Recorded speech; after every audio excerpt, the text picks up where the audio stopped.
One thing that has always concerned me since I finished school myself is that when choosing a therapist and you go to the yellow pages or the internet, generally you don't know what their orientation is. And what I mean by that is what is their belief system on what works for a client. So if you walk into someone who calls himself a psychodynamic therapist, and you should ask this question, they're very concerned with the unconscious and your childhood. If you walk into a behavioral therapist, for example, they're very interested in strategies, directive, a la Dr. Phil style, sending you home with homework. So you really have to know what you want.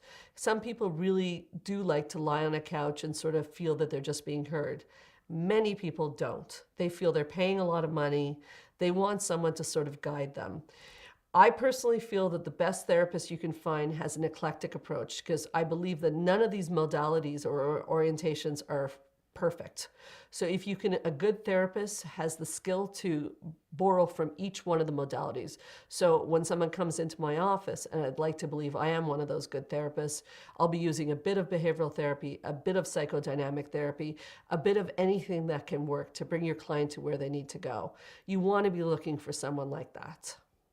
I'll go through a little bit more detail about what these common orientations mean. And again, there are many more than behavioral therapy and psychodynamic, but those are the most popular ones that show up.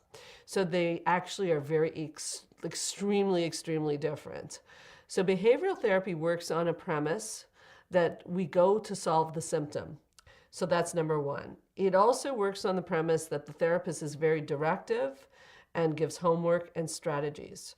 The strength with behavioral therapy is it's undisputed in any literature to be the therapy of choice for any anxiety disorder. And I want to emphasize here, a lot of people don't realize depression is an anxiety disorder.